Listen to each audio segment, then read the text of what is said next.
प्राण में शांति दीप जल जाए, धरती पर स्वर्ग उतर आए।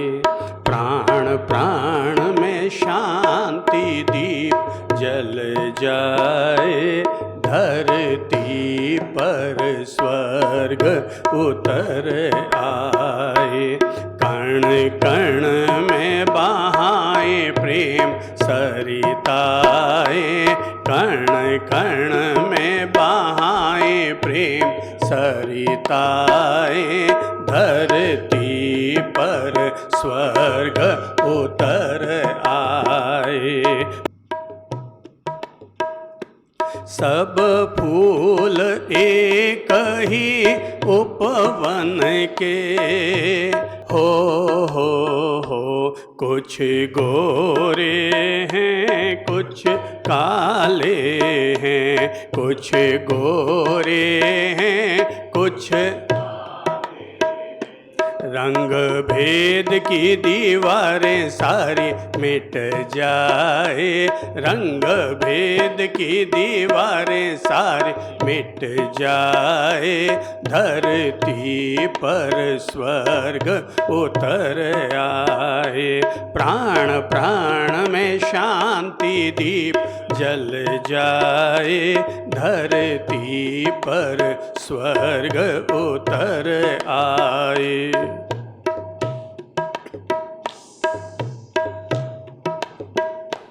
कोई धनपति धन ही ना कोई हो, कोई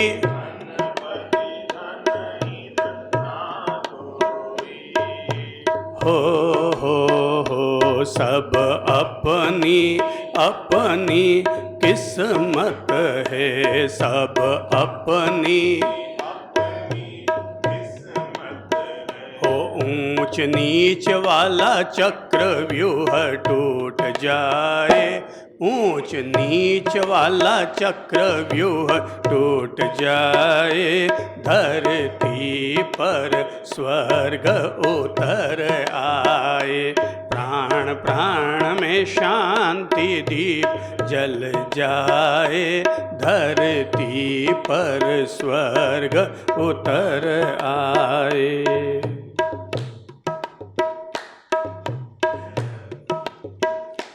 हैं अलग अलग सबकी राहें हो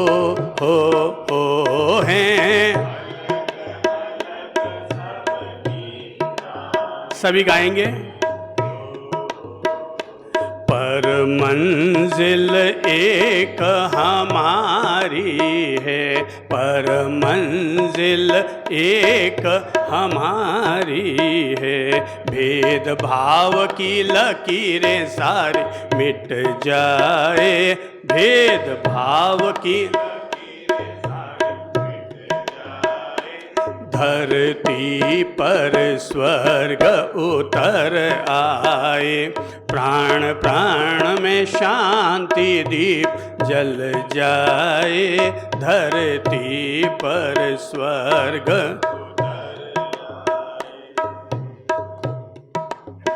जय हो। अब रावण सोए राम जगे हो, अब रावण हो, कंस सो जाए घन श्याम जगे, कंस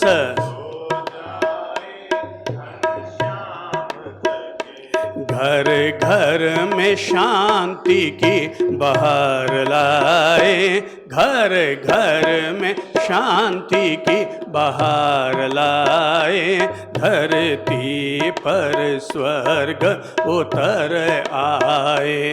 प्राण प्राण में शांति दीप जल जाए, धरती पर स्वर्ग उतर आए।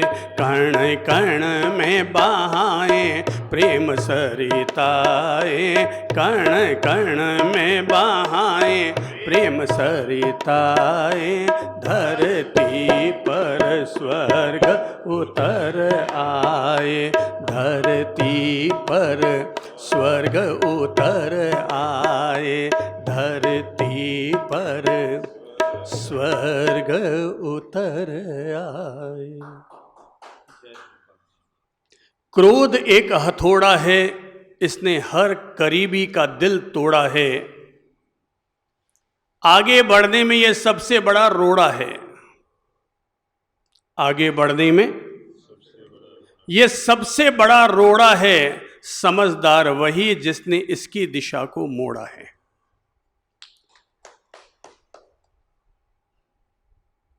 आओ चले हम प्रेम और शांति की राहों पे, ताकि स्वर्ग हो हमारी अपनी ही बाहों में।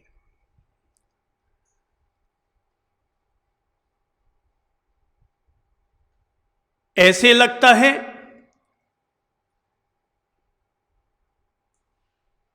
कि अपन सभी लोगों का हार्डवेयर तो बिल्कुल एक जैसा है।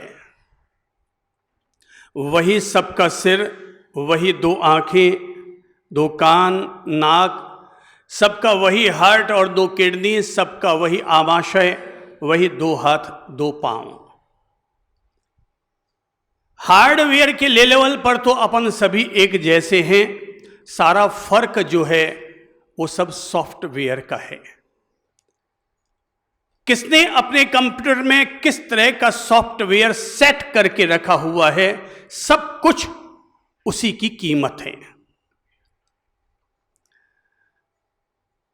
अब ये खुद को चेक करना पड़ेगा कि मेरे सॉफ्टवेयर में कहां क्या खासियत है, कहां क्या कमी है, कहां क्या जाम है और कहां क्या नया उसमें भरने की जरूरत है।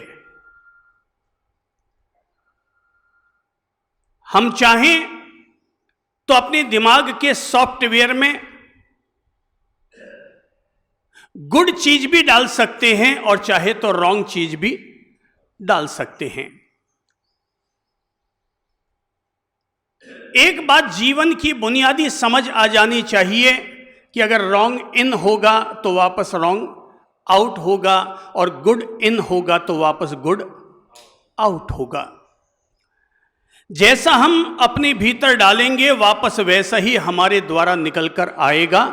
अगर हम इसमें प्रेम की मोमबत्तियां जलाएंगे तो वापस प्रेम और मोहब्बत निकल करके आएंगे, और अगर हम लोग अशांति और वैर विरोध की बातें अपने दिमाग में डालेंगे तो वापस वही चीजें हमारे द्वारा प्रतिक्रिया के रूप में उभर करके आएंगी। जैसे टीवी ऑन करने बैठते हैं तो जैसा चैनल चलाते हैं वैसा उसमें दृश्य आना शुरू हो जाता है। तो जैसा चैनल हम चलाते हैं वापस वैसा ही अभिव्यक्त होता है।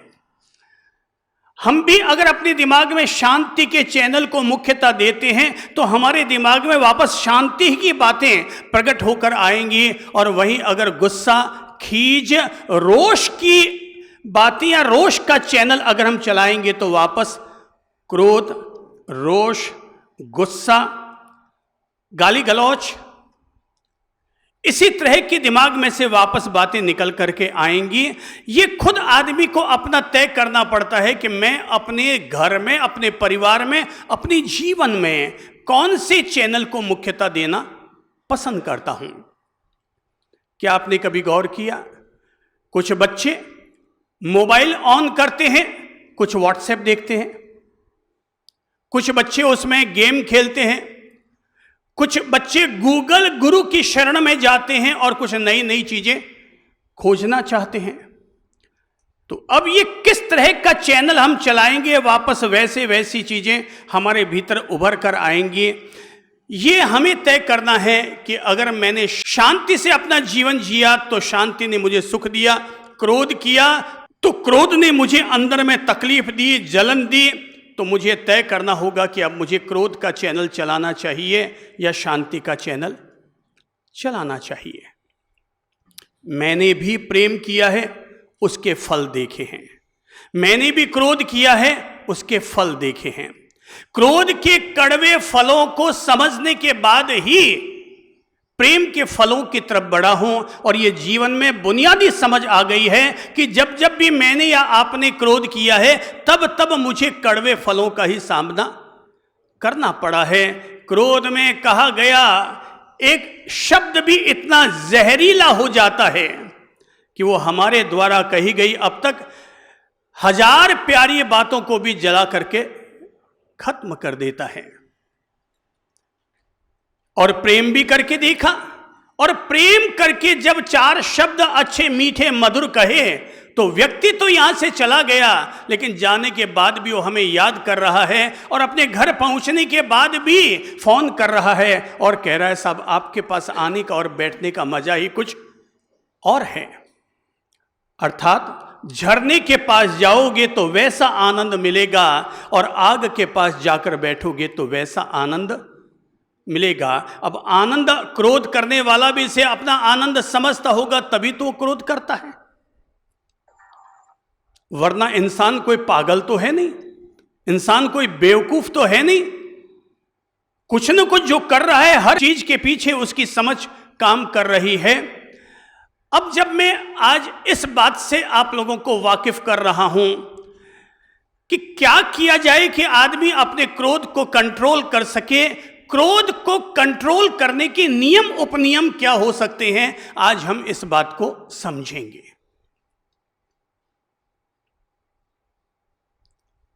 हम क्रोध को समझें इससे पहले आप लोगों का ध्यान एक खास घटना पर केंद्रित कर रहा हूं, और यह घटना है एक सेनापति की।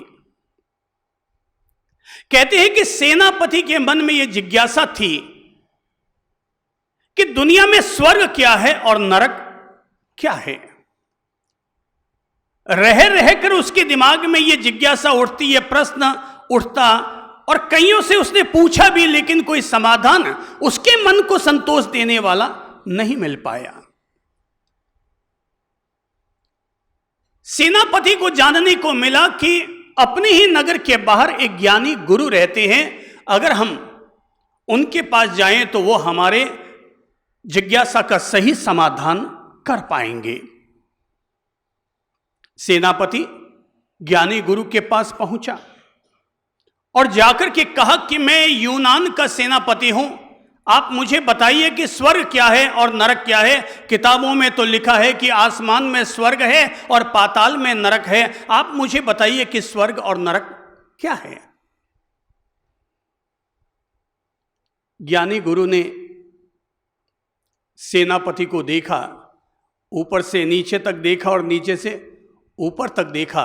पूछा, भाई तू है कौन? बोले, मैं यूनान का सेनापति। सेनापति? भाई लगता तो नहीं है कहीं से भी, तेरे चेहरे से को देखकर तो ऐसा लग रहा है जैसे कोई फटीचर मेरे सामने आया है। तुझसे तो किसी भिखारी का भी चेहरा कहीं ज्यादा रौबदार होता है। यह सुनना था कि मुझ पर ताव देते हुए कहा कि महाराज पता है कि आपने किस व्यक्ति के लिए बात कही है? अरे मैं यूनान का सेनापति, और आप कह रहे हैं मेरा चेहरा भिखारी से भी गया बीता। महाराज अगर आप संत न होते तो अब तक तो मेरी तलवार आपकी गर्दन पर चल चुकी होती। ओ, तो तुम्हारी तलवार में धार भी है? अरे महाराज धार की क्या बात करते हो? उसने झट से तलवार निकाली, बगल में ही पेड़ था, पेड़ की डाली पर तनाट से दे मारी और डाली आकर के टूट के नीचे गिर पड़ी। महाराज पता चल गया ना, पता चल गया ना कि मेरी तलवार में धार है कि नहीं? ओहो, अरे भाई तुम तो वास्तव में बुरा मान गए, वास्तव में बहुत आग बबूला हो उठे। अरे भाई मैं तो तुम्हें तुम्हारे सवाल का जवाब दे रहा था। सेनापति चौंका, बोले सवाल का जवाब?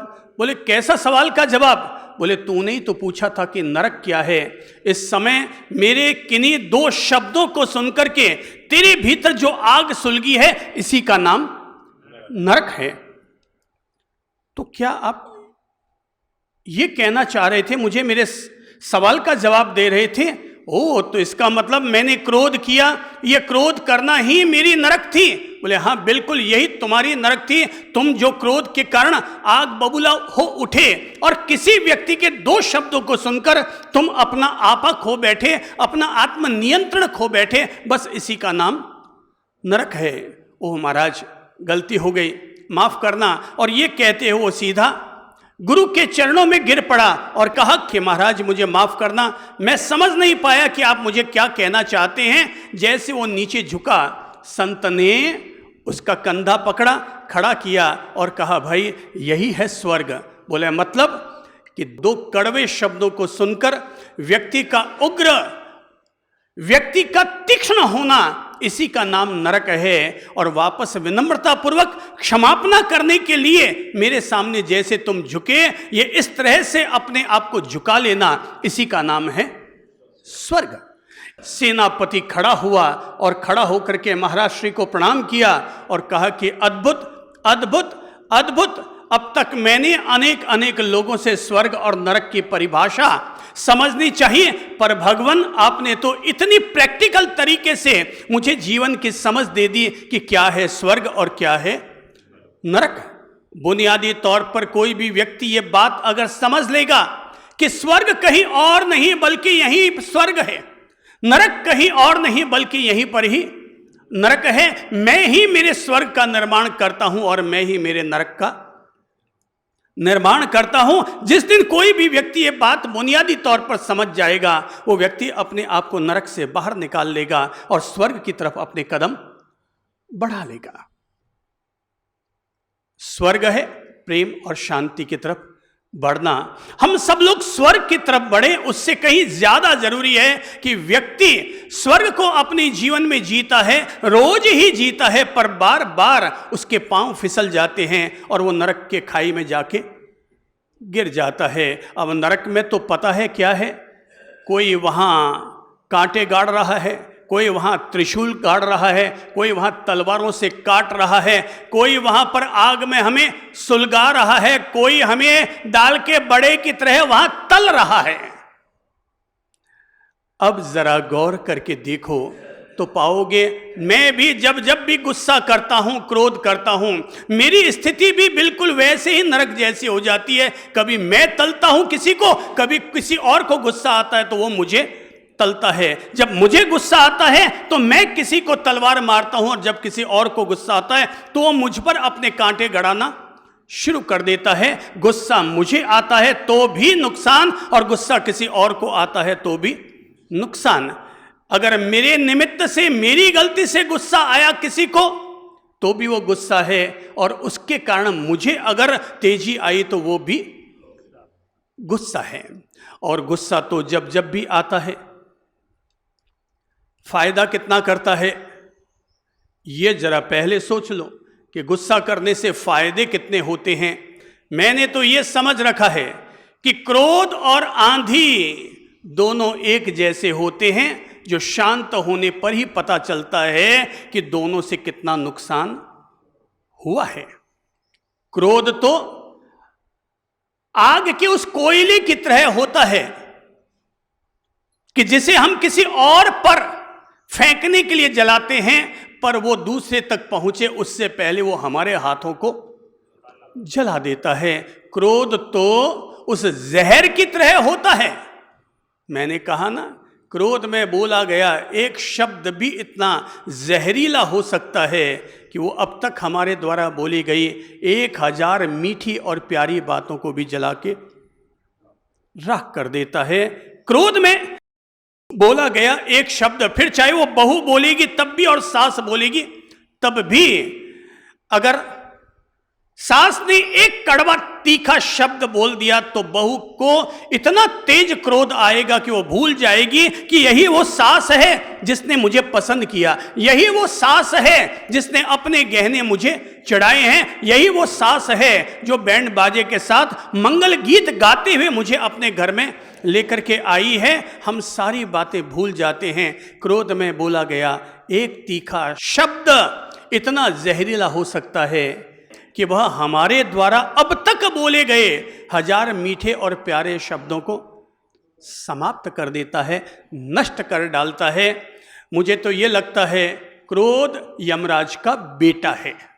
किसका? यमराज का बेटा है। और यमराज किस पर चढ़कर आते हैं? काले भैंसे पर। और जब जब हम क्रोध करते हैं, 2-4 लाते तो हमारे भी पड़ ही जाती है। हमें लगता है कि हमने क्रोध किया। भाई साहब, आपको लगता है आप मजबूत हैं, पर जिस पर आप क्रोध कर रहे हैं वो भी कोई कम नहीं है। सावधान, क्रोध करके हम अपनी बहू को अपने से वंचित कर रहे हैं। क्रोध करके आप अपने सासों और अपने भविष्य को कुठाराघात दे रहे हैं। यहां तक कि अगर हम अपने कर्मचारी स्टाफ पर भी क्रोध करते हैं तो सावधान रहना। अभी हो सकता है वो मुंह पर आपके कुछ ना बोल पाए, लेकिन हमने जो क्रोध किया है उसका बदला जरूर लेगा। आप जाएंगे बाहर और वो पीछे से छिप करके आप पर हमला करेगा। एक क्रोध आपको 100 गुना नुकसान लौटाएगा। 100 गुना। जिस भी मालिक ने अपने स्टाफ को डांटा है, उसने उसको नुकसान ही पहुंचाया है।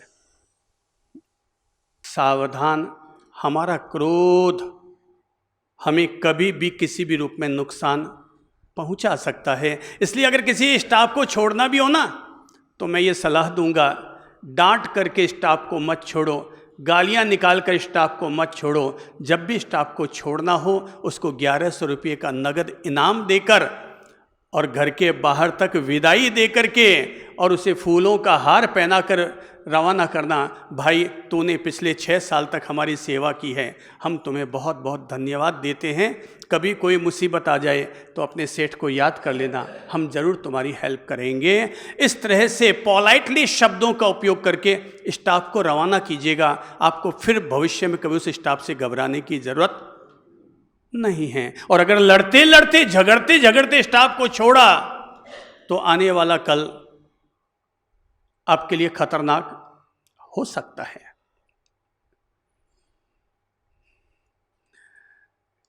क्रोध जब आता है तो क्रोध क्या है? किसी भी अनुचित या प्रतिकूल परिस्थिति को देखकर हमारे भीतर पैदा होने वाली उग्रता, हमारे भीतर पैदा होने वाला तीक्ष्ण मनोविकार ही क्रोध है। क्रोध यानी दूसरे की गलती की सजा खुद को देना, इसी का नाम क्रोध है। ऐसा नहीं कि क्रोध हमेशा बना हुआ रहेगा। क्रोध आता है, मिनट 2 मिनट 10 मिनट रहता है, पर भाई साहब ये 10 मिनट में तो हमारी सारी बगिया उजाड़ सकता है। ये हमारे सारे जीवन की बगिया को, घर की बगिया को उजाड़ सकता है। भाई भाई को आपस में तोड़ सकता है, आपसी रिश्तों को खत्म कर सकता है। ये बात बिल्कुल सही है। दुनिया में ऐसा कोई व्यक्ति नहीं है जिसको कभी कभार भी गुस्सा न आया हो। ऐसा दुनिया में कोई व्यक्ति नहीं होता है। भगवान ने, प्रकृति ने अगर क्रोध नाम का यह तत्व दिया है, भगवान ने अगर मनोविकार भी दिए हैं, तो उन मनोविकारों के पीछे भी कोई ना कोई उद्देश्य व्याप्त होता है। नुकसान तब होता है जब व्यक्ति अपने इन मनोविकारों पर नियंत्रण नहीं रख पाता है और आदमी बेलगाम होकर के अपनी तरफ से अपनी प्रतिक्रियाएं देना शुरू कर देता है।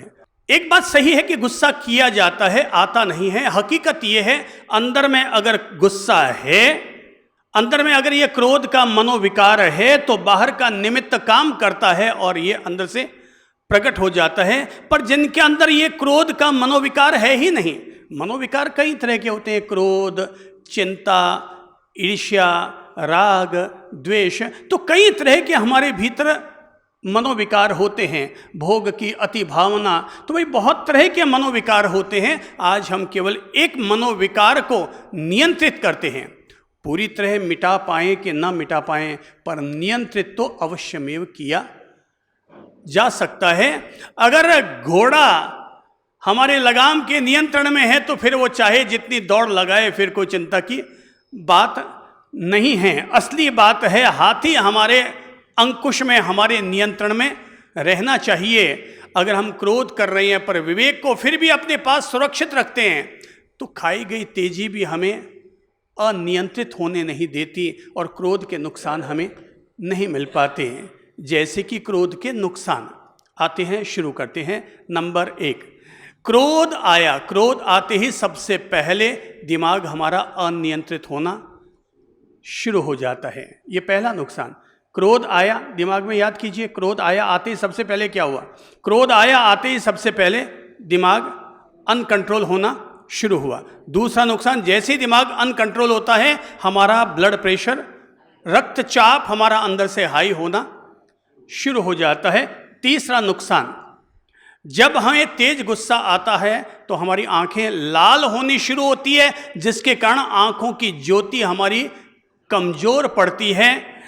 जिन लोगों के भी चश्मे पहने हुए हैं उन्होंने या तो पढ़ाई बहुत ज़्यादा की है इसलिए चश्मा आ गया, या फिर गुस्सा बहुत ज़्यादा किया है इसके कारण उन्हें चश्मा आ गया।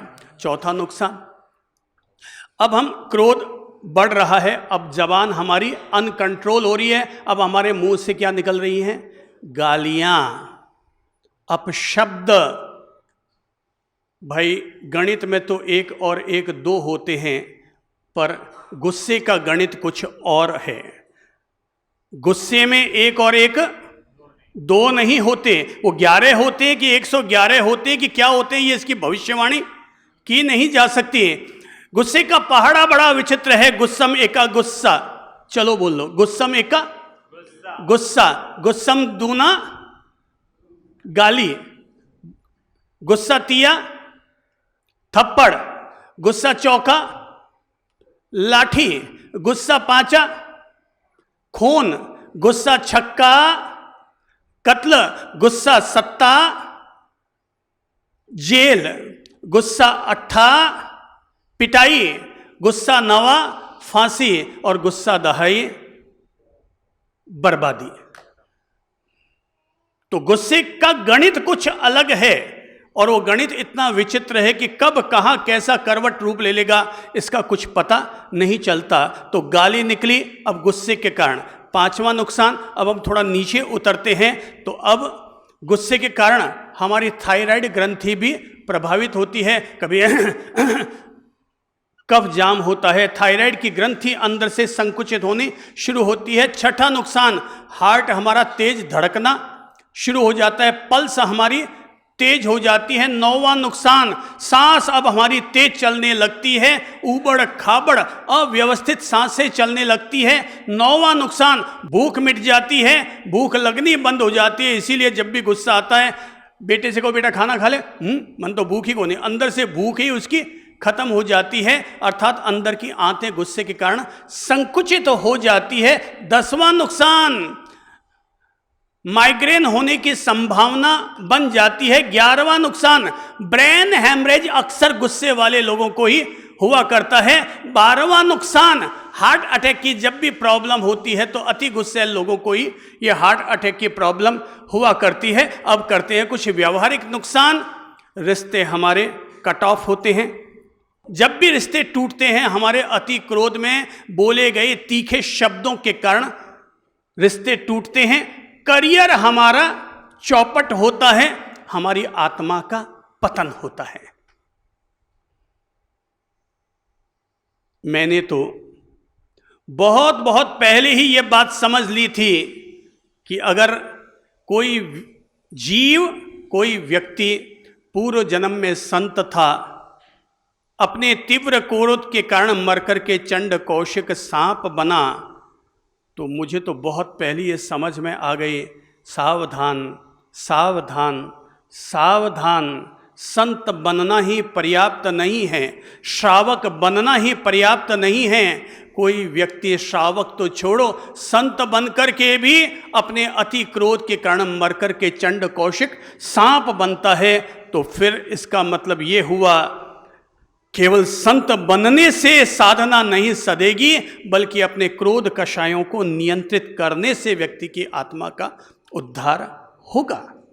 ये आप सामायिक का व्रत करते हैं, प्रतिदिन एक सामयिक का व्रत करते हैं। ये एक उत्तम व्यवस्था है और ये सामयिक का व्रत इसीलिए इसका प्रावधान किया गया है ताकि उस 1 घंटे में बैठकर आप समता की साधना कर सकें और ये बोध प्राप्त कर सकें। जैसे मैंने 1 घंटा तक सामयिक व्रत में किसी भी तरह का सावध्य कार्य नहीं किया, किसी भी तरह की हिंसा मूलक गतिविधि नहीं की, किसी भी तरह की मैंने कोई प्रतिक्रिया नहीं की, तो वैसा ही मुझे अपने 24 घंटे में भी उसका ध्यान रखना है, उसका विवेक मुझे बनाए रखना है। इसीलिए तो अपन लोग सामयिक के व्रत की उपासना करते हैं, आराधना करते हैं। मेरे प्रभु जी, ये बात समझ लो कि क्रोध करने का कभी कोई फायदा नहीं होता, आत्मा का पतन होता है। अपन सभी लोग धार्मिक लोग हैं, अपन सभी धार्मिक लोग हैं, धर्म के प्रति आस्था रखने वाले लोग हैं और अपने दैनंदिनी जीवन में जिससे जितना संभव होता है, जितनी संभावना होती है, उतना व्यक्ति पूजा करता है, आराधना करता है, सामयिक करता है, तप करता है, त्याग करता है, नवकारसी करता है, रात्रि भोजन का त्याग करता है। लेकिन फिर भी इतना कुछ करने के बाद भी हम लोग एक मनोविकार से बार बार ग्रसित हो जाते हैं, उसके शिकार हो जाते हैं, और वो है हमारा मनोविकार, हमारा अपना क्रोध, गुस्सा। मैंने धर्मशास्त्रों में पढ़ रखा है कि अरबों अरब वर्ष तक अर्जित किए गए पुण्य केवल एक बार के क्रोध करने से क्षय हो जाते हैं। वर्षों वर्ष के अर्जित किए गए पुण्य एक बार के क्रोध करने से क्षय हो जाते हैं। अब भाई साहब, अपन पुण्य भी खूब कर रहे हैं, पर वापस ये तो वही हालत हो गई कि गजराज जाता है नहाने के लिए, नहा धोकर के बाहर निकल कर आता और आते ही वापस कीचड़ को अपने ही पीठ पर उछालता है। तो अगर हम लोग ये बात समझ जाएं कि हम जो इतने पुण्य कार्य कर रहे हैं, इतने दान कर रहे हैं, पर हमारा ये मनोविकार, ये आग हमारे उन सारे पुण्यों को जलाने की ताकत रखता है, तो क्या हम इसे नियंत्रित कर सकते हैं या नहीं कर सकते? हम इसे छोड़ सकते हैं या नहीं छोड़ सकते? या हमेशा जिंदगी भर इसी के शिकार शिकार शिकार होते रहेंगे?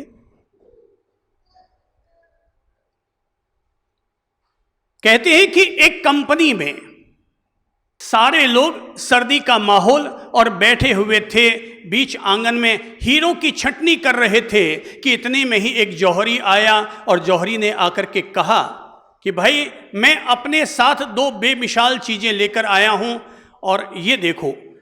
और ये कहते हुए उसने 2 नमूने आगे बढ़ाए और नमूने बढ़ाते हुए कहा, भाई ये अद्भुत चीजें हैं। कंपनी के मालिक ने भी देखा तो वो भी चौंक पड़ा, बिल्कुल अद्भुत। पर बोले इसमें खासियत क्या? बोले इसमें एक कांच है और एक हीरा है। तो बोले इसमें कौन सा कांच है, कौन सा हीरा है? बोले यही तो आप लोगों को पहचानना है, जो पहचान लेगा ये हीरा उसका हो जाएगा, और अगर नहीं पहचान पाया तो इस हीरे की जितनी कीमत है वो मुझे देनी पड़ेगी। अब सब लोग उसे देख रहे थे, कौन सा हीरा, कौन सा कांच, कौन सा हीरा, कौन सा कांच। सर्दी का मौसम था, सब लोग धूप में बैठे हुए थे, कोई निर्णय नहीं कर पा रहा था कौन सा हीरा कौन सा कांच, क्योंकि अगर गलत बता दे तो उन्हें हीरे जितनी कीमत उनको देनी पड़ेगी। तभी एक अनुभवी व्यक्ति, जिसे दिखाई नहीं देता था, उसने कहा, सर अगर मुझे मौका दे तो शायद मैं कुछ देख के बता दूं। वो आया करीब, दोनों को अपने हाथ में उठाया और 10 सेकंड फीलिंग की दोनों को हाथ में लेकर के, कौन सा हीरा कौन सा कांच, कौन सा हीरा कौन सा कांच, और झट से उसने एक हाथ आगे बढ़ाते हुए कहा, ये हीरा है और ये कांच है, ये हीरा है ये कांच है। आगंतुक जौहरी ये देख करके चौंक पड़ा, बिल्कुल सही पहचाना तूने कि ये हीरा और ये कांच, मगर तूने पहचाना कैसे? तुझे तो दिखाई भी नहीं देता। बोले एहसास से, अनुभव से मैंने पहचान लिया कौन सा हीरा है और कौन कांच है। बोले कैसे एहसास किया? बोले अपन सब धूप में बैठे हैं, जो धूप खा करके गर्म हो गया वो कांच है, जो धूप खा करके भी ठंडा रह गया उसी का नाम हीरा है।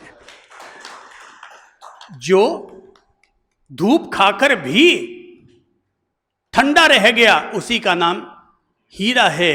भाई मैं थाने हासा हासा कर रहे हूं तो थे भी हासा हासा ही क्या बोला, पर मैंने आपको दो टेढ़े शब्द कहे फिर भी आप कहते हैं गुरुदेव आपकी बड़ी कृपा है। तो ये हुई असली हीरे की बात। दूध के बदले में तो दूध सभी पिलाते हैं, पर किसी ने 4 गालियां दी फिर भी आपने उसको शरबत पिलाया। तो ये हुई आपकी समझदारी, ये हुई आपकी असली सामायिक और समता। ठीक है, अगले के पास जो था वो उसने दिया, आपके पास जो है आप दीजिए। उसके पास गुस्सा था उसने गुस्सा दिया, आपके पास शांति आप शांति दीजिए। अगले के पास में गालियां थी उसने गालियां दी, आपके पास गीत है तो आप गीत गुनगुनाइए। अगले ने गालियां दी और हमने भी गालियां दी तो दोनों एक ही थैली के चट्टे बट्टे हो गए ना, दोनों के माजरे फिर एक जैसे हो गए। इसीलिए शांति का मंत्र हमें यह कहता है कि अगला कैसा भी व्यवहार करे वो इम्पोर्टेंट नहीं होता, तुम कैसा व्यवहार करते हो ये इम्पोर्टेंट होता है। मेरे जीवन का प्रिंसिपल है कि अगले का कोई महत्व नहीं है, सारा महत्व तुम्हारे प्रेजेंटेशन का है। तुमने अपना व्यवहार कैसा रखा, तुमने अपना प्रस्तुतिकरण कैसा किया, बस ये महत्वपूर्ण लाइन है।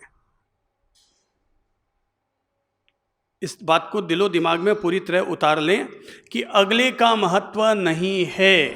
अगला कौन है, बड़ा है, छोटा है, बच्चा है, अगले का महत्व नहीं है। सारा महत्व हमारे प्रेजेंटेशन का है, हमने क्या किया।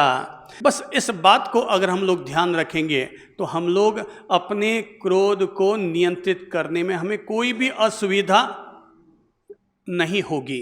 मेरा ये मानना है अगर बच्चा गलती करे तो ज़रूर डांटो, पर डांटने से पहले उसी बात को प्रेम पूर्वक समझाओ। अगर प्रेम पूर्वक समझ में ना आए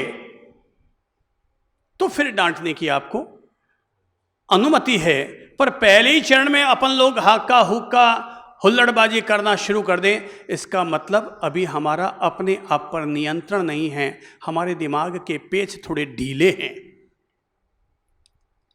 कहें, ऐसा नहीं कि गलती होने पर हम ना कहें, जरूर कहें। जो बात हम तैश में आकर कहते हैं वही बात अगर प्रेम पूर्वक कहना शुरू कर दें तो घर का माहौल कभी भी नरक जैसा नहीं बनेगा।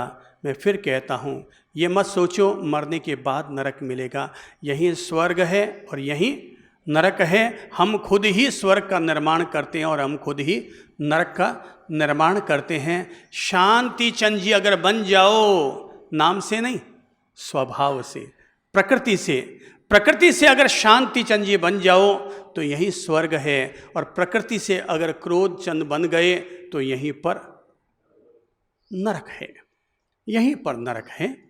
मेरे भाई बहनों, भगवान ने तो ये कहा है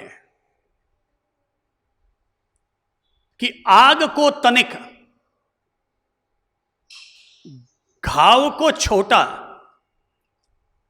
और ऋण को थोड़ा मान करके कभी भी विश्वस्त नहीं होना चाहिए। आग को तनिक, भाई थोड़ी सी तो आग लगी है, नहीं नहीं सावधान। कर्ज लिया है, बोले थोड़ा सा तो लिया, बोले सावधान।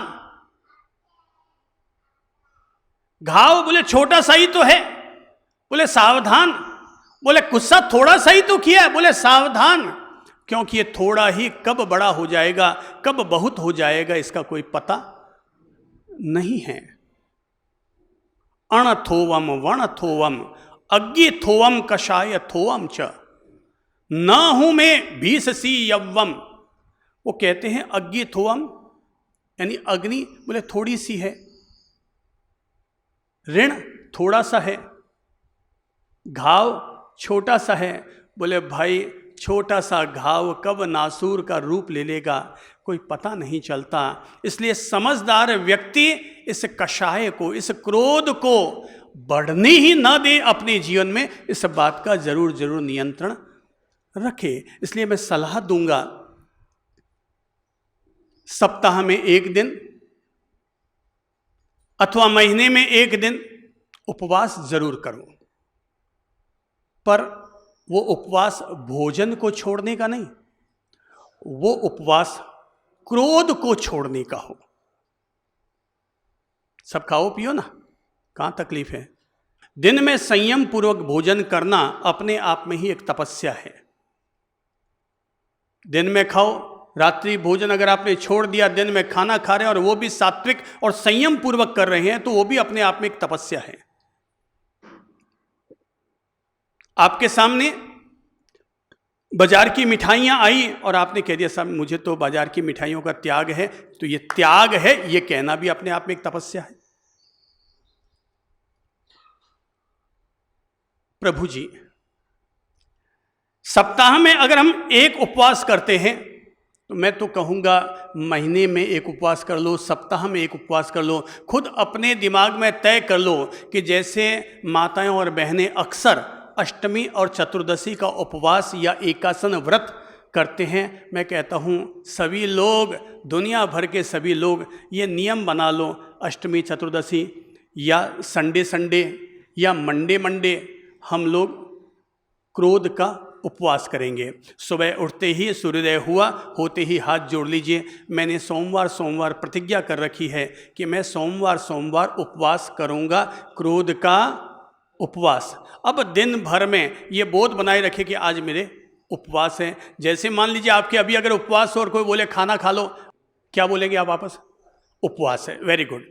तो आपने कहा कि आज मेरे उपवास है, मैं आज कुछ खा नहीं सकती। तो यही बात कहना चाहता हूँ कि अगर कोई निमित्त बना, बोले भाई साहब आज रगड़ा झगड़ा मत करो, आज मेरे उपवास है, आज मैंने शांति का प्रण कर रखा है, शांति का आज मेरे व्रत है, आज मैं गुस्सा नहीं करूँगा, कोई टेढ़ा शब्द आज मैं नहीं बोलूँगा, वो भी झिझक जाएगा। अरे वाह, गजब की बात यार, क्रोध का भी उपवास होता है क्या? बोले हाँ साहब, मैं सोमवार क्रोध का उपवास करता हूँ। अच्छी बात है, उसको भी प्रेरणा लगेगी यार, आदमी बड़ा जोरदार है यार, इसलिए तो सोमवार क्रोध का भी उपवास होता है। कहते यार फिर तो मैं भी आज उपवास करता हूँ। बोले तू भी करके देख ले, मैंने इसके फायदे उठाए, तू भी इसका फायदा उठा करके देख ले। क्रोध का उपवास, अन्न के त्याग के उपवास की बात आज नहीं कर रहा हूं, आज मैं क्रोध के त्याग के उपवास की बात कर रहा हूं कि आज मेरे क्रोध का उपवास है। अन्न के त्याग से जितना आपकी आत्मा का कल्याण होगा, उससे कहीं ज़्यादा आपके क्रोध को त्याग करने से आपकी आत्मा का भला होगा, आपके जीव का भला होगा, आपके परिवार का भला होगा, घर का वातावरण स्वर्ग बनेगा। मैं फिर कहता हूँ, स्वर्ग बनाना या नरक बनाना दोनों ही हमारे अपने हाथ में हैं। आप बहुत आराम से कर सकते हैं, इस उपवास को करने में आपको कोई दिक्कत नहीं है। बात नेगेटिव हो गई, क्रोध क्या है कि नेगेटिविटी तो है, तो नेगेटिव वातावरण हो गया, झट से कह दिए भाई साहब अभी 1 महीने के लिए आप हुज्जत मत कीजिए, 1 महीने के बाद आपको हुज्जत करनी तो आ जाइएगा, पारणा करने में कोई दिक्कत नहीं, आप पर ही पारणा करेंगे, पर 1 महीने तो क्या है शांति। जैसे ही वो क्या है, एक बहुत अच्छी प्यारी साध्वी है, उनका नाम है साध्वी मणिप्रभा जी महाराज। तो उनके यहाँ क्या होता है कि देखते हैं कई श्रावक लोग जाते हैं, कोई नेगेटिव बात होती है तो मीटिंग होती है, उनको लगता है जैसे ही कि बात थोड़ी सी बिगड़ रही है, वो झट से एक शब्द कहती है ओम शांति ओम शांति ओम शांति, और ये कहीं झट से वहाँ से खड़ी हो जाती है। अब वो अगले बोले तो क्या बोले, ओम शांति ओम शांति ओम शांति। अब ओम शांति 3 बार कहा और खड़े होकर रवाना ही हो गए, उस नेगेटिव माहौल से अपने आप को अलग ही कर दिया। अब सामने वाला कोई उत्तेजित होकर के भी आया है तो करेगा क्या? नेगेटिव वातावरण को जीतना तो आपके और हमारे हाथ में है ना। आपके अभी मासिक क्षमण चल रहा है क्रोध का, और आप क्रोध के मासिक क्षमण के दौरान कोई नेगेटिव बात हो गई, ओम शांति। अब ओम शांति कहो और वहां से खिसक जाओ, वातावरण दूषित नहीं होगा, हम नरक की आग में नहीं गिरेंगे। मेरे भाई लोगों, मैं ये मासक्षमण करने की प्रेरणा देता हूँ। कम से कम देश में और दुनिया में हम लोगों से जो लोग भी प्रेम करते हैं वो साल में 1 मासक्षमण तो जरूर करें, अर्थात 1 महीने तक मेरे क्रोध का त्याग। सभी चीज़ें सरल होती है, केवल यहाँ पर पॉजिटिव मेंटेलिटी चाहिए। जब यहाँ पर पॉजिटिव मेंटेलिटी है तो अपने आप सब चीज़ नियंत्रित हो सकती है। ना हम कोई आकाश से टपके हैं और आप कोई पाताल फोड़ करके नहीं निकले हैं। अपन सभी इंसान हैं। एक समझ को अगर हम लोग डेवलप कर लें, एक समझ को अगर हम हमारे भीतर विकसित कर लें, तो हम अपनी कई चीज़ों पर नियंत्रण पा सकते हैं, अपने कई मनोविकारों पर नियंत्रण पा सकते हैं। महावीर जैसे, बुद्ध जैसे, राम और कृष्ण जैसे महान पुरुष तो अपने सारे मनोविकारों को जीत गए। हम पूरा जीत सके तो अच्छी बात है, जीत न भी पाएं, अरिहंत न भी हो पाएं, तब भी कम से कम नियंत्रण तो उन पर किया ही जा सकता है। हमसे पूरे उपवास नहीं होते, कोई बात नहीं, पर रात्रि भोजन छोड़ दिया, कुछ तो हमने अपने आप को संयम में लेकर आगे, कुछ तो अपने आप को नियंत्रण कर लिया। भाई नियंत्रित करना सबके लिए आसान है। क्रोध 4 प्रकार का होता है। पहला क्रोध है पानी पर खींची गई लकीर। थोड़ा अपने सामने पानी लेकर के आइए, तालाब में खड़े हो जाइए, अब अंगुली चलाइए, वो लकीर कितनी देर तक रहेगी? शांति प्रभु जी कह रहे हैं कि आधा सेकंड। भाई साहब आधा सेकंड बहुत बड़ा होता है? बोले तू अंगुली आगे बढ़ा तो सही, उधर में अपने आप ही मिट रही है। तो पहली रेखा, हमारा गुस्सा कैसा है? 4 तरह का। पहला है पानी पर खींची गई लकीर, दूसरा है बाड़ू पर खींची गई लकीर। किस पर? अब बाड़ू पर खींचो लकीर, वो कितनी देर रहेगी? खुद अपने आप को प्रेरित करो, अब वो कितनी देर तक रहेगी? एक प्यार भरा झोंका आया हवा का और वो वापस लकीर मिट गई। तीसरी लकीर है, और वो है तालाब का पानी सूख गया तो मिट्टी में आ चुकी दरार वाली लकीर। तालाब के सूख जाने पर मिट्टी में दरार की जो लकीर बनती है, तीसरी लकीर, वो हो गई। अब वो कितनी देर तक रहेगी? वापस अगली बार पानी न बरसे तब तक। और चौथी लकीर होती है पत्थर पर लोहे की कील से खींची गई लकीर। अब वो लकीर कितनी देर तक रहेगी? हैं? लंबे समय तक बनी रहेगी। अब देख लो भाई साहब, जिनके मन में अभी भी 10 साल पुरानी बातें, 5 साल पुरानी बातें, उन सब ने किस में लकीर खींची है? पत्थर पर लकीर खींच डाली है। अब बताओ उनके अरबों अरब वर्षों के पुण्य उनके खत्म हुए कि नहीं हुए? दूसरी लकीर थी सरोवर की मिट्टी में खींच दी लकीर, दरार पड़ गई, वापस उसके मिटने की संभावना है। पर पानी पर खींचिए लकीर, बालू की रेखा पर खींचिए लकीर। ठीक है भाई, मानव है, मानव स्वभाव है, पानी में कभी कभी कोई लकीर खिंच जाती है, बालू पर कभी कोई रेखा खिंच जाती है। चलो वापस आधे घंटा के बाद में वापस मिलजुल लेते हैं, कोई बात नहीं भाई, पीट लो पिट जाओ, पर बोलना आपस में बंद मत करो। इसको मैं अपनी भाषा में अगर कहूँ तो 4 तरह के क्रोध। एक है मीठा, दूसरा है मामूली, तीसरा है बहुत, चौथा है बेहद। कौन कौन से हैं? सब बोल लो। नंबर 1 मीठा, नंबर 2 मामूली, नंबर 3 बहुत, नंबर 4 बेहद। मीठा मामूली तक अगर कभी पहुंच जाओ, कोई रिस्क वाली ज़्यादा बात नहीं है, पर जैसे ही लगे हम इस मर्यादा को, इस लक्ष्मण रेखा को हम क्रॉस कर रहे हैं, हम बहुत और बेहद की तरफ जा रहे हैं, तत्काल वहाँ से बाहर आ जाना, पीछे लौट के आ जाना, क्योंकि अपन ने लक्ष्मण रेखा का उल्लंघन कर डाला।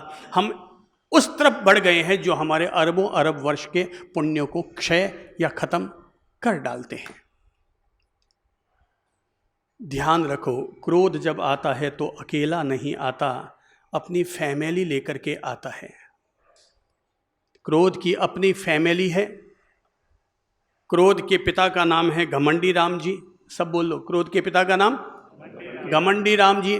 क्रोध की मम्मा, क्रोध की मम्मी का नाम है उपेक्षा बाई। क्रोध की मम्मी का नाम उपेक्षा बाई।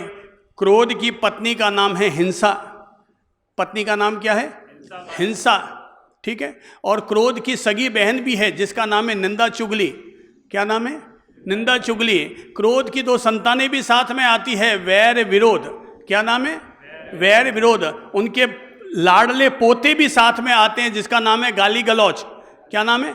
गाली गलौच। भाई फैमिली बहुत बड़ी है, अब कितने को आप न्योता भेजते हैं उनको आने के लिए, वो अलग बात है। क्रोध जब भी आता है भाई, क्रोध और आंधी दोनों एक जैसे होते हैं। ये शांत होने पर ही पता चलता है कि इन्होंने हमें कितना नुकसान पहुंचाया है। क्रोध को नियंत्रित करने के नियम, और पहला नियम है जैसे ही लगे क्रोध आ रहा है, क्रोध आ गया है, तो पहला नियम है मुंह बंद रखो। पहला नियम क्या है? मुंह बंद रखो। जैसे ही लगे थोड़ा सा अंदर में गर्मी आ रही है, पहला काम हाथों हाथ कर लो और वो है मुंह बंद रखो। भाई साहब ध्यान रखो, बोलना अगर चांदी है तो मौन रहना सोना है। बोलना अगर चांदी है तो मौन रहना सोना है। खास तौर पर जब जब नेगेटिव वातावरण बन जाता है तब तब मौन रहना सबसे उत्तम साधन है। अगर आप रोजाना ही 1 घंटा 2 घंटा मौन का अगर अभ्यास करते हैं तो यह मौन आपके जीवन के लिए वरदान बन सकता है। मौन रखोगे तो फायदा होगा, किसी की निंदा नहीं होगी, चुगली नहीं होगी, गुस्सा नहीं होगा, अपशब्द नहीं बोले जाएंगे, कर्मों के प्रगाढ़ बंधन नहीं होंगे, हमारी अपनी वाचिक एनर्जी हमारे पास सुरक्षित रहेगी। तो क्रोध जब भी आता है तो पहला काम करो, मुंह क्या? जैसे ही पापा जी ने डांट लगानी शुरू की और हमें भी गुस्सा आने लग गया, झट से क्या करो? पापा जी कहते हैं जवाब नहीं देता, बोले बोलता बोल क्यों नहीं? बोले बोले क्यों? बोले सबसे मीठी चुप। जब जब लगता है नेगेटिव वातावरण बन गया, केवल 10 मिनट के लिए, 15 मिनट के लिए तत्काल हाथों हाथ मुंह बंद कर लो। इससे बढ़िया क्रोध को समाप्त करने के लिए, क्रोध को नियंत्रित करने के लिए, इससे बढ़िया फार्मूला और कोई दुनिया में नहीं हो सकता कि व्यक्ति अपने मुंह को 15 मिनट के लिए क्या करे? फेविक्विक लगा ले। ये मौन का जो व्रत है ना, ये फेविक्विक की तरह है, ऐसा चिपका लो कि अब खुले ही नहीं। क्योंकि अब समझ लो, अब मुझे सामने वाला जो भी पिला रहा है वो जहर पिला रहा है, और जहर को पिलाए तो मुंह खोलेंगे कि बंद करेंगे? बंद करेंगे। तो सावधान, मुंह अपना बंद रखो। क्या करो? मुंह अपना बंद रखो। एक युवक को, एक लड़के को बहुत गुस्सा आता था, इतना तेज गुस्सा आता था, इतना तेज गुस्सा आता था कि सारे घर वाले उससे परेशान। नाम तो था गौरव, पर अति गुस्सा करने कारण लोग उसे गुस्सैल गुस्सैल गुस्सैल ही कहते थे। पिता भी अगर पुकारता अपने बेटे को तो यह नहीं कहता गौरव इधर आना, ए गुस्सैल इधर आ। अब ज्यादा गुस्सा करेगा तो फिर लोग तो वैसे ही उसका नाम बिगाड़ेंगे। तो गौरव नाम तो बड़ा अच्छा रखा था, पंडित जी ने जन्म कुंडली देख करके ग पर अच्छा नाम रखा था गौरव, मगर अपनी प्रकृति तो व्यक्ति खुद लेकर आता है, सो नाम पड़ गया उसका गुस्सैल गुस्सैल गुस्सैल। उसको भी बड़ा बुरा लगता है जब उसको कहता गुस्सैल गुस्सैल। दोस्त भी अब तो उसको गुस्सैल कहने लग गए, मोहल्ले वाले भी गुस्सैल कहने लग गए। अब वो जब भी कोई बात होती है वो अपने आप पर कंट्रोल ही नहीं रख पाता और लड़ने झगड़ने शुरू कर देता, गालियां निकालने शुरू कर देता, बेलगाम होता चला गया। आखिर वो एक दिन बहुत परेशान हो गया। उसने माँ से कहा, माँ या तो मुझे मेरा गुस्सा मेरे जीवन से हटवाओ और नहीं तो मैं कायलाना झील में डूब के मर जाऊंगा, आत्महत्या कर लूंगा। माँ ने कहा, बेटा बात तू ठीक कहता है, अगर तुझे वाकई लगता है कि तू अपने गुस्से को छोड़ना चाहता है तो मैं जाती हूँ गुरुजी के पास और वहाँ से तेरे लिए कोई ना कोई मंत्र लेकर के आ जाती हूँ। बोले, मम्मी मैं परेशान हो गया मेरे गुस्से से, आप कोई मंत्र लेकर के आ जाइए। और मंत्र लेकर के आइए और मुझे वो मंत्र सिखा दीजिए ताकि मेरा गुस्सा ठंडा हो जाए। वो गई गुरुजी के पास, जा करके उसने सारी बात कही। गुरुजी ने कहा कि एक काम करो, मैं तुम्हें कुछ मंत्रित किए हुए चावल दे देता हूं, ये ले जाओ और जब भी तेरे बेटे को लगे गुस्सा आ रहा है तो इसमें से 4 चावल के दाने निकालना और उसके मुंह में रख देना और उसे कह देना कि जब तक वो चावल पिघल न जाए, अपने आप गल न जाए, तब तक मुंह मत खोलना। अब वो चावल के दाने लेकर के आ गई, बेटे को दे दिया। बेटा मंत्रित किया हुआ चावल गुरुजी ने दिया है। अब वो जब भी गुस्सा आता क्या करता, जेब में डिब्बे में भरे हुए हैं, एक चिपटी चावल निकालता, 4 दाने और मुंह में रख लेता। मिश्री तो फिर भी थोड़ी जल्दी घुल जाती है, चावल को घुलते भी थोड़ा टाइम लगता है। अब वो उतनी देर कोई कुछ डांट भी रहा है, कुछ कुछ बोल भी रहा है, लेकिन अब वो क्या है, मुंह बंद। क्या है, मुंह पर हाथ रख के बोलिए, क्या है, मुंह बंद। अब मुंह बंद है तो आज भी गुस्सा नहीं हो पाया, क्योंकि जैसे गुस्सा आता है चावल 4 दाने अंदर डाल दिए, फिर मुंह बंद। दूसरे दिन भी ऐसा ही हुआ, गुस्से का निमित्त बना, लेकिन फिर चावल के दाने मुंह में डाले और मुंह बंद। 10 दिन बीत गए, 15 दिन बीत गए, महीना भर बीत गया। उसने अपनी मम्मी से कहा, मम्मी मम्मी गजब, 1 महीना पूरा बीत गया, मैंने तो एक बार भी गुस्सा नहीं किया। पता नहीं गुरुजी ने आपके कौन सा मंत्र दिया और उसके चलते ये मंत्रित किए हुए चावल मेरे मुंह में रहे हैं और मैं एक बार भी गुस्सा नहीं कर पाया। मैं भी आपके गुरुजी के पास चलूंगा। और वो अपनी मम्मी को लेकर गुरुजी के पास आया और उसने कहा कि गुरुजी गुरुजी आपने गजब का मंत्र करके दिया, मैंने तो एक बार भी गुस्सा नहीं हुआ, मेरा गुस्सा मेरे कंट्रोल में आ गया, मैंने अपने गुस्से को जीत लिया, मैं बहुत ज़्यादा खुश हूँ गुरुदेव, मैं बहुत ज़्यादा खुश हूँ। जब उसने कहा कि गुरुजी आपने पता नहीं कौन सा मंत्र करके दिया कि मेरा गुस्सा चला गया, मैंने कहा बेटा मैंने तो चावल पर कोई मंत्र नहीं पढ़ा था, केवल चावल दिए थे, पर साथ में एक मंत्र ये जरूर जोड़ा था कि जितनी देर तक चावल मुंह में रहे तब तक मुंह तेरा बंद रहना चाहिए। काम मंत्र ने नहीं किया, काम तूने जो मुंह बंद रखा उसने काम किया।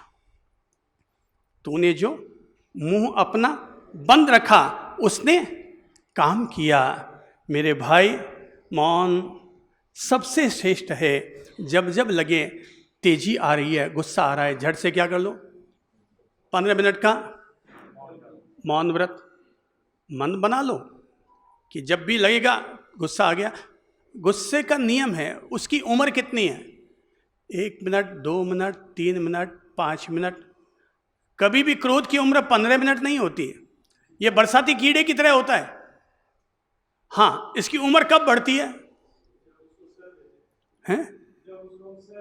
जब हम उसको उत्साहित करते हैं, ये भी बोल रहा है, वो भी बोल रहा है, वो भी बोल रहा है, वो भी बोल रहा है। अब वो गुस्सा, फिर गुस्से का पहाड़ा शुरू हो जाएगा, फिर गुस्से की गणित शुरू हो जाएगी। पर अगर हमने पहले ही चरण में मौन रख लिया तो भाई मुंह बंद रखो, ये गुस्से को नियंत्रित करने का पहला नियम। दूसरा नियम, खुद को सावधान करो। खुद को सावधान करो, जैसे लगा गुस्सा आ रहा है अपने आप को सावधान करो। सावधान, अपने आप को कंट्रोल करना है ना, तो खुद को कहो सावधान सावधान सावधान। अब छोटे छोटे मंत्र जोड़ सकते हो उसके साथ में। खुद को सावधान करने के लिए स्टॉप, जैसे लग रहा है गुस्सा आ रहा है अपने आप से कहो स्टॉप। वो फिर बोलना चाह रहा है मन अंदर से, फिर कहो स्टॉप। वो फिर अंदर से भड़कना चाहता है, फिर कहो स्टॉप। ये मंत्र अगर काम ना कर पाए, स्टॉप वाला, जैसे चौराहे पर स्टॉप स्टॉप स्टॉप लिखा रहता है, तो वैसे ही अपने आप से कहो स्टॉप स्टॉप स्टॉप। अगर ये मंत्र भी काम ना करे तो अगला मंत्र यूज करो, और वो मंत्र है कंट्रोल कंट्रोल कंट्रोल। लगता है अभी भी थोड़ी सी तेजी आ रही है तो तीसरे मंत्र का यूज करो, कोई बात नहीं। क्या है मंत्र बोलो तो? कोई बात नहीं। वापस बोलो तीसरी बार सब लोग, कोई बात नहीं। हो गया कोई बात नहीं। काहे को नहीं, गुलदस्तो फूट गयो, कोई बात नहीं। सीसी फूट गई, कोई बात नहीं। सीडी टूट गई, कोई बात नहीं। बहुत सारे तरीके हो सकते हैं खुद अपने आप को सावधान करने के। और चौथा, अगर फिर भी मंत्र चाहिए तो वो तो अपने घर के बीच आंगन में लिख दो। शर्म मत खाओ कि ये लाइन में कैसे लिखूं, पर लिख डालो, हे जीव अब तो शांत रह। क्या है लाइन? हे जीव अब तो शांत रह। सब बोलो तो, हे जीव अब तो शांत रह, हे जीव अब तो शांत रह। अपनी दृष्टि वहाँ डाल लीजिएगा और कुल मिलाकर के अपने को आपको सावधान करके और खुद के गुस्से को कंट्रोल कर लीजिएगा। हो सके, मैंने कहा सावधान करो खुद को, हो सके तो उस दौरान आईने के सामने चले जाओ। कुछ फिर भी भड़कास अंदर उठ रही है तो क्या करो, आईने के सामने चले जाओ और एक पल के लिए अपना चेहरा देखो और हाथों हाथ मोबाइल ऑन कीजिएगा। और मोबाइल ऑन करके जो आपने मोबाइल में अपना फोटो डाल रखा है, उम्मीद है आपने बहुत अच्छा ही फोटो डाल रखा होगा, एक मुस्कुराता हुआ, एक मस्ती लेता हुआ, उस फोटो के साथ में अपने उस आईने के फोटो की तुलना करके देखिएगा, आपको लगेगा मेरा क्रोध अभी इसी समय इसी वक्त छोड़ने जैसा है। ये मूर्खता का काम मुझे कभी नहीं करना चाहिए। अपने आप को नियंत्रित करने का तरीका है कि खुद को सावधान करो। मैं तो कहूँगा कि रोजाना सुबह है ये दोहरा ही लिया करो लाइन, मैं विपरीत वातावरण बन जाने पर भी सहज और शांत रहूँगा। क्या है लाइन? सब बोलो। मैं विपरीत वातावरण बन जाने पर भी खुद को सहज और शांत रखूँगा। मैं विपरीत वातावरण बन जाने पर भी खुद को सहज और शांत रखूँगा। मैं विपरीत वातावरण बन जाने पर भी खुद को सहज और शांत रखूँगा। ये मोटिवेशन है जो खुद के द्वारा खुद को दिया गया है। देखिए, जैसे रेडियो में हम स्टेशन को सेट करते हैं, ऐसे ही माइंड को हमने अपना सेट कर लिया। और जैसे ही मैं अपने आप को ये लाइन कहूँगा कि मैं विपरीत वातावरण बन जाने पर भी खुद को सहज और शांत रखूँगा, इसका प्रभाव क्या आएगा? कोई बोलेगा? जैसे हम अपने आप से कहेंगे मैं विपरीत वातावरण बन जाने पर भी खुद को सहज और शांत रखूँगा, इस अपने आप ही शांति का अनुभव होगा, शांति का उदय होगा, अपने आप पर अपना नियंत्रण अपने आप ही आ जाएगा। तो पहला काम, मुंह बंद रखो। दूसरा काम, खुद को सावधान करो। दूसरा काम क्या है? खुद को सावधान करो। तीसरा काम, स्वीकार मत करो। तीसरा नियम क्या बता रहा हूं?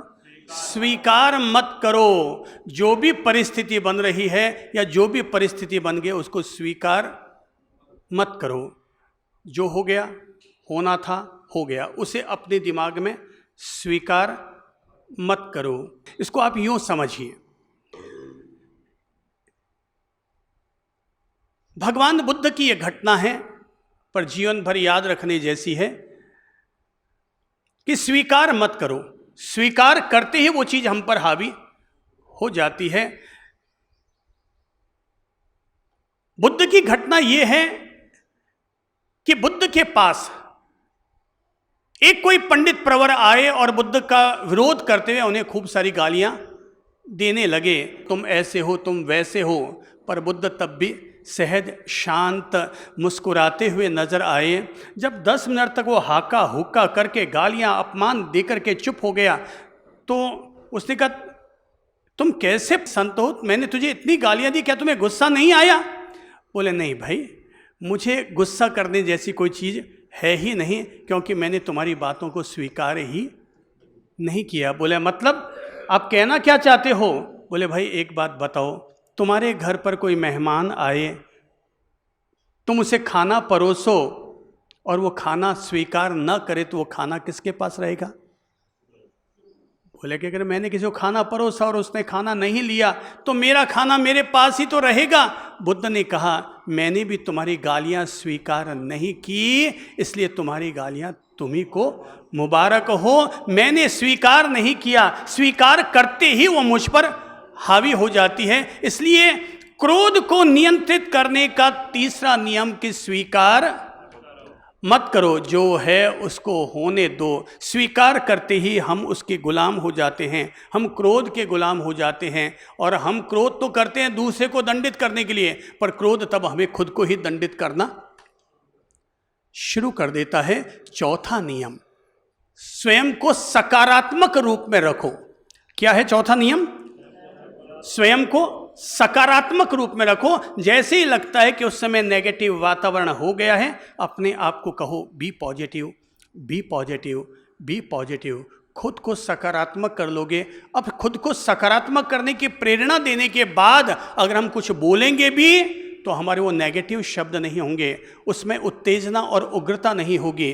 केवल खुद को ये कहने की जरूरत है be positive, be positive, be positive. अपने आप को खुद को प्रेरित करते हुए कहो नो नेगेटिव, बी पॉजिटिव।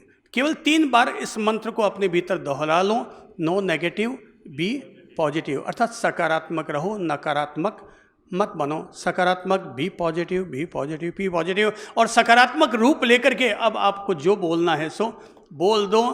दावा है जितना प्रभाव मौन का होगा उतना ही प्रभाव आपके सकारात्मक रूप का होगा। आप लोग संबोधि धाम में आते हैं तो मेन गेट पर ही एक बोर्ड लगा हुआ है अमृत वचन का, और वो बोर्ड है कि अगर तुम्हारी पत्नी तुमसे अगर कभी गुस्से में आकर कह दे जानवर हो तुम तो जानवर, तो बी पॉजिटिव, बुरा मत मानना, आगे बढ़ना और आगे बढ़ के कह देना तू मेरी जान मैं तेरा वर, दोनों मिल गए, अच्छा हो गया, दोनों ही बन गए जानवर।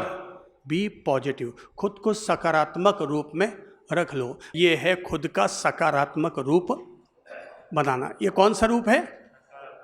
खुद का सकारात्मक रूप बना लो। अपने आप का सकारात्मक रूप बना लेना ही क्रोध को नियंत्रित करने का चौथा नियम बन जाता है। देखिए इसे यूं समझ लीजिए सार रूप में। याद आ रही है मुझे एक कहानी, और ये कहानी है अकबर और उनके बेगम की। उनके भी लतीफ़े बड़े प्रसिद्ध हुए थे, पर बातों में बड़ी समझदारी है। तो कहती कि एक बार अकबर अपनी बेगम से नाराज हो गए और इतना गुस्सा खा बैठे कि अकबर ने अपनी बेगम से कहा अपनी पियर चली जा, मेरे यहाँ अगर रह गई तो तेरा हाल खराब कर दूंगा। अब वो तो बेगम वो अकबर के गुस्से को पहचानती थी, नहीं गई सो नहीं गई। दूसरे दिन फिर बेगम को देखा, बेगम अभी भी महल में घूम रही है। बोले मैंने तुझे पियर जाने का आदेश दिया, समझ में नहीं आया क्या? वो बेचारी घबराई कि यार आज फिर भी गुस्सा उनका अभी माथे पर चढ़ा हुआ है, वो फिर भी नहीं गई। तीसरे दिन तो अकबर ने साफ ही कह दिया, सभासदों से भी कह दिया, सिपाहियों से भी कह दिया, आज अगर बेगम न जाए तो शाम तक इसको पकड़ के निकाल देना, ताकि अपने आप ही अपने पीहर चली जाएगी। वो बड़ी परेशान, बड़ी अंदर से सुख बुगाहट चल रही है, मैं करूं तो क्या करूं, कि तभी उसे बीरबल याद आए और बेगम ने बीरबल का शरणा लिया और बीरबल से कहा कि ऐसी ऐसी मुसीबत हो गई, सम्राट बादशाह मुझसे नाराज हो गए, मैं करूं क्या? बोले कि वापस जा बेगम और जाकर के पूछो मैं जाऊं, अकेली जाऊं या कुछ यहाँ से ले जा भी सकती हूँ? बोले हाँ। बोले मैं कुछ ले जा भी सकती हूँ? बोले जो तेरा दिल चाहे सो यहाँ से ले जा, जो इतनी भी प्यारी प्यारी चीजें हैं वो सारी प्यारी चीजों को उठा के यहाँ से ले जा, पर यहाँ से जा। उसने बीरबल से कहा, बीरबल ने गुफ्तगू करके सारी बात समझा दी कि अब तुम्हें क्या करना है। अब वो अगले दिन अकबर की सुबह आंख उठी तो अपने आप को अपरिचित जगह पर पाया। उसने कहा मैं हूँ कहाँ, मैं हूँ कहाँ? बेगम झट से आई, बोले आप अपने ससुराल में हैं। बोले मैं यहाँ कहाँ से आ गया, मैं यहाँ कैसे पहुँचा? बेगम ने कहा आपने ही तो कहा था कि तुझे जाने से पहले जो जो तेरी प्यारी चीज़ें वो सब की सब लेके चली जा। अब बताइए आपसे प्यारा मेरा और कौन है? अब आपसे ज़्यादा मेरा और प्यारा कौन होगा? सो मैं आपको लेकर के चली आई। अकबर ने कहा कि ज़रूर ये सारा ज्ञान तुझे बीरबल ने ही दिया होगा। ऐसा सकारात्मक रूप वही अपनाने के लिए हमें प्रेरणा दे सकता है। और तब अकबर का गुस्सा उतर गया, बेगम को साथ लेकर के वापस दिल्ली चला आया। सकारात्मक रूप जब भी अपनाओगे माहौल ठंडा हो जाएगा, माहौल आपके नियंत्रण में आ जाएगा। भाई साहब माहौल बिगड़ सकता है पर माहौल को ठीक रखना ये आपके अपने हाथ में है। तो जब भी लगे गुस्सा थोड़ा सा आ रहा है, क्या अपना लो? सकारात्मक रूप अपना लो। 5वां नियम, जिन पर भी गुस्सा आए उस समय समझो मुझ पर इनका उपकार है। क्या है 5वां नियम? मुझ पर इनका उपकार है, मुझ पर इनका उपकार है, ये मेरे उपकारी हैं। ये जैसे ही सोचोगे, सोचते ही खास तौर पर बड़ों के प्रति जो गुस्सा आता है, एक बेटा माँ के प्रति, एक बहू सासू के प्रति, एक बेटा अपने पिता के प्रति जो आग बबूला होना शुरू होता है, जैसे ये सोचेगा ये मेरे उपकारी लोग हैं, मैं इन पर गुस्सा कैसे करूं? आज इन्होंने मुझे डांट दिया तो क्या हुआ, इनका मुझ पर 100 एहसान भी तो है, मुझ पर 100 एहसान हैं, इन्होंने अब तक मेरे लिए क्या क्या किया है। केवल एक पल के लिए उनको याद करोगे तो गुस्सा काफूर हो जाएगा। तो छठा नियम कह रहा हूं, और वो है वहां से अपना ध्यान हटा लीजिए। जहां आप बैठे हैं वहां से क्या करो, या तो खुद ही वहां से हट जाओ, और खुद नहीं हट सकते तो ध्यान हटा लो। अब ध्यान हटाने के लिए तत्काल तो हाथों हाथ क्या हो सकता है, तो मेरी समझ से उस समय पहली क्लास के पहाड़े बोलना शुरू कर दो। 1 2 3 4 5 6 7 8 9 10, इतने में कंट्रोल नहीं हुआ है, आगे बढ़ते जाओ। 11 12 13 14 15, 1 से 100 तक के पहाड़े बोलते चले जाओ। अपने आप ही हमारा ध्यान हट गया, और ध्यान के हटते ही गुस्सा ठंडा हो गया। हम लोग कभी किसी घर पर पहुंचे थे, पर अगला हमें काफ़ी विनती करता था, साहब कभी आप हमारे घर आइएगा, घर आइएगा। तो एक दिन हमारे भी जज गए कि चलो वो इतना कह रहा है तो चलो आज आहारचर्या के लिए उनके घर की तरफ जाते हैं। और जैसे ही घर की तरफ पहुँचे तो घर का दरवाज़ा तो लगा हुआ था, पर अंदर में बड़ा हो हल्ला शोरगुल हो रहा था। हम थोड़े रुके तो देखा कि अंदर में खूब काफ़ी कुछ गाली गलौज चल रही है, या क्रोध का मामला है, या एक दूसरे पर छींटा कसी और कुछ चीज़ें फेंकने का काम हो रहा है। तो हमें लगा कि यार हम वापस लौटें या अंदर चलें। तो फिर लगा यार रुक ही जाते हैं। तो हम लोगों ने जो साथ में महानुभाव थे, हमें घंटी बजाओ, और घर की जैसी घंटी बजी, अब क्या हुआ होगा बताइए? हैं? हाँ, बाहर कोई आ गया, सब एक दूसरे को इशारा करने, ध्यान हटा लो, ध्यान हटा लो। तो ध्यान हटते ही गुस्सा काफूर हो जाता है। और जैसे कहा कि देखो अंदर बाहर कोई आ गया, तो झट से बीवी ने भी अपने बाल फटाफट ठीक किए। मतलब कुल मिला करके जैसे वो दरवाजे के बाहर आए, तो आते ही ओ बाप जी आप पधारे, ओ पधारो पधारो भगवान, आप पधारे आप पधारे। और बड़े मुस्कुरा करके उन्होंने हमें अपने घर में लिया। घर में तो उन्होंने लिया, पर हमें जीवन की एक समझ मिल गई कि अगर ध्यान हटा दिया जाए तो गुस्से पर नियंत्रण करना बहुत आराम से संभव हो सकता है। तो अंतिम 7वां नियम कह रहा हूँ, और वो है फिर भी अगर किसी से गलती हो गई है तो क्षमा मांग लीजिए या क्षमा कर दीजिए। ये अंतिम 7वां नियम है क्रोध को अपने कंट्रोल में करने का, क्रोध को नियंत्रित करने का। क्षमा मांग लो या क्षमा कर दो। हो गया सो हो गया। ज़्यादा खींचो मत, वरना ये क्रोध कहीं पत्थर की लकीर न बन जाए, सावधान रहो। इसलिए मैंने कहा क्षमा कर दो या क्षमा मांग लो। एक राजा के बेटे को उसके सेनापति के बेटे ने गालियां ठोक दी थी, और राजा का बेटा राजसभा में उपस्थित हुआ और कहने लगा आज आपके सेनापति के बेटे ने मुझे गालियां दी, आप उसे दंडित कीजिए। ये सुनना था कि सभा एक साथ बोल पड़ी, अगर उसने ऐसा किया है तो उसके साथ साथ सेनापति को भी दंड मिलना चाहिए। तो बोले क्या दंड मिलना चाहिए? किसी ने कहा कि उस बच्चे की जीभ काट दो, किसी ने कहा कि उसको और उसके बाप को देश निकाला दे दो। सबके मन में जैसा जिसके आया, राजा के बेटे को गाली देने की वो हिम्मत कैसे कर सका? सबकी बातें सुनी तो राजा ने अपने बेटे से कहा कि बेटा तुम ही बताओ कि क्या दंड देना है। तो राजा के बेटे राजकुमार ने कहा कि राजन, पिताजी आप उसको ऐसा दंड दीजिए, ऐसा दंड दीजिए कि सारी सभा देखती रह जाए और पूरी प्रजा ये सीखने को मिले कि एक राजा के बेटे को गाली निकालने का क्या दंड, राजा के बेटे को गाली निकालने का क्या दंड मिलता है, आप उसे ऐसा दंड दीजिए। तब राजा ने उस राजकुमार को अपने करीब बुलाकर कहा, बेटा अगर तुम वाकई में ये चाहता है कि सारी प्रजा याद रखे कि राजा के बेटे को गाली देने का क्या दंड होता है, तो मैं तुम्हें यही कहूँगा, तू आगे आ और उसे गले लगा करके उसको माफ़ कर दे। तू आगे आ और उसे गले लगा करके उसको माफ़ कर दे।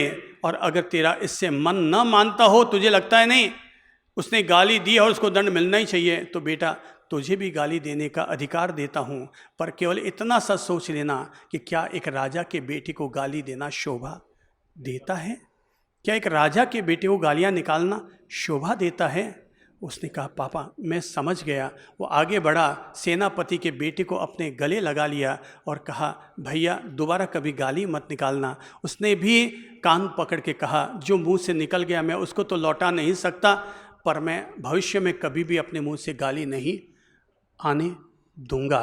मेरे भाई बहनों, क्रोध को कंट्रोल करने के सहज मैंने 7 नियम तैयार किए हैं। हम इन 7 में से 5 नियमों को भी अपने साथ अगर लागू कर लेते हैं, हमारी जीत होगी, क्रोध हमारे कंट्रोल में होगा, तब हमारे द्वारा रणमो अरिहंताणम कहना भी हमारे द्वारा सार्थक होगा। क्योंकि हमने केवल अरिहंतों को नमन नहीं किया, बल्कि खुद को अरिहंत बनाने का पहला सार्थक कदम हमने उठा लिया है। क्रोध तो कभी भी नहीं करना चाहिए, पर कम से कम दिन में 6 समय तो क्रोध नहीं ही करना चाहिए। पहला, सुबह उठते ही गुस्सा मत करो। नंबर 1 पहला क्या है? सब बोल लो, सुबह उठते ही गुस्सा मत करो, क्योंकि सुबह का समय सूर्योदय का समय है, भाग्योदय का समय है, पॉजिटिव एनर्जी लेकर के आया हुआ वो समय है। उस वातावरण को हमें क्रोध करके नेगेटिव नहीं बनाना चाहिए। नंबर 2, भोजन करते समय गुस्सा मत करो। नंबर 2 क्या है? भोजन करते समय गुस्सा मत करो, क्योंकि भोजन करते समय गुस्सा करेंगे वो खाया पिया हमारे लिए जहर बन जाएगा। कहते तो ये हैं कि माँ अगर क्रोध करते समय अगर बच्चे को दूध पिला दे अपना, तो दूध भी उसके लिए जहर बन जाता है। तो भोजन करते समय क्रोध मत करो। भोजन अन्नम वही प्राणा अन्नम वही ब्रह्म, अन्न तो परमात्मा का दिया हुआ है। हमें भोजन करते समय गुस्सा नहीं करना चाहिए। और तीसरा, अगर आप भजन करते हो, मंदिर जाते हो या प्रार्थना करते हो, तो उस समय तो भूल चूक करके भी भजन करते समय, प्रार्थना करते समय, प्रभु को याद करते समय, उस समय तो गुस्सा कतई ना करें, क्योंकि उस समय आप अपने आप को शांत और निर्मल करने के लिए, अपने हृदय को पवित्र करने के लिए प्रस्तुत हुए हैं। उस समय अगर हमने गुस्सा कर लिया, उस समय जो कर्म बंधन होंगे वो कांटे भी हमसे नहीं कट पाएंगे। चौथा, घर से जब प्रस्थान कर रहे हो उस समय गुस्सा मत करो, क्योंकि उस समय जब आप घर से निकल रहे हैं, आप बड़े उज्जवल भावों से भरे हुए रहने चाहिए। मैं कमाई के लिए जा रहा हूँ, मैं व्यापार करने जा रहा हूँ, तो मन को शांत रख कर जाओगे तो वहाँ पर भी शांति से व्यापार कर सकोगे, जॉब कर सकोगे। घर से लड़ते झगड़ते जाओगे तो ऑफिस में जाकर के लड़ाई झगड़े का ही काम करोगे। हमारा दिमाग तब काम वहाँ करेगा नहीं, हम अंदर से अनकंट्रोल हो चुके हैं। और 5वां, वापस जब घर प्रवेश करें उस समय गुस्से में ना आएं। और घर वालों को भी चाहिए कि वो घर में अगर किसी तरह का माहौल गंदा है तो घर पर आते समय अपने पति, पापा, भाई को गुस्से के द्वारा स्वागत ना करें। घर में आएं तो गुस्सा करके ना आएं।